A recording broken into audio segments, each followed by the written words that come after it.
വിദ്വേഷ പ്രസംഗ കേസിൽ അലഹബാദ് ഹൈക്കോടതി ജഡ്ജി ശേഖർ യാദവ് സുപ്രീം കോടതി കൊളീജിയത്തിന് മുൻപാകെ ഹാജരായി. ചീഫ് ജസ്റ്റിസ് സഞ്ജീവ് ഖന്ന അധ്യക്ഷനായ കൊളീജിയത്തിന് മുൻപാകെയാണ് ഇദ്ദേഹം ഹാജരായത്.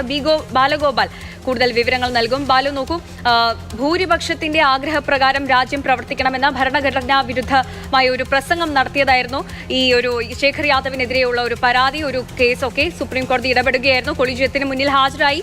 ഇപ്പോൾ ശേഖർ യാദവ് പറയുന്ന വാദം എങ്ങനെയൊക്കെയാണ്?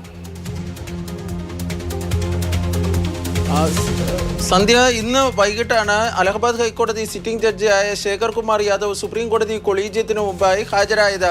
ചീഫ് ജസ്റ്റിസ് സഞ്ജീവ് ഖന്ന, അതുപോലെ തന്നെ ജസ്റ്റിസുമാരായ BR ഗവായ്, സൂര്യകാന്ത്, ഋഷികേഷ് റോയും അഭയ് സോക്കയും അടങ്ങുന്ന സുപ്രീം കോടതി കൊളീജിയത്തിന് മുമ്പാകെ ഹാജരായാണ് ഈ വിശ്വ ഹിന്ദു പരിഷത്തിന്റെ സമ്മേളനത്തിൽ പങ്കെടുത്തുകൊണ്ട് നടത്തിയ പ്രസംഗത്തിന്റെ വിശദാംശങ്ങൾ, അദ്ദേഹത്തിന്റെ ഭാഗം അദ്ദേഹം വിശദീകരിച്ചത്. എന്നാൽ എന്ത് തരത്തിലുള്ള വിശദീകരണമാണ് അദ്ദേഹം നൽകിയത് എന്നതിനെ സംബന്ധിച്ച് ഒരു കൃത്യമായ ഒരു വിവരം ഇതുവരെയും പുറത്തു വന്നിട്ടില്ല.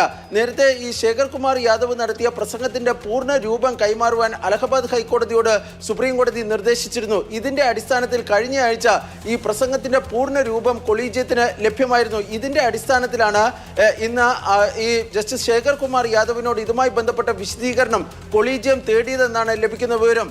ഈ ജസ്റ്റിസ് ശേഖർ കുമാർ യാദവിനെതിരെ സുപ്രീം കോടതി ആഭ്യന്തര അന്വേഷണത്തിന് ഉത്തരവിടാനുള്ള സാധ്യത വളരെ കൂടുതലാണ്. അതിനു മുന്നോടിയായാണ് ഇന്ന് കൊളീജിയം അദ്ദേഹത്തിന്റെ വിശദീകരണം കേട്ടതെന്നാണ് ലഭിക്കുന്ന വിവരം. ഏതായാലും ഈ വിശദീകരണത്തിന്റെ കൂടുതൽ വിശദാംശങ്ങൾ ഇപ്പോൾ ലഭ്യമായിട്ടില്ല.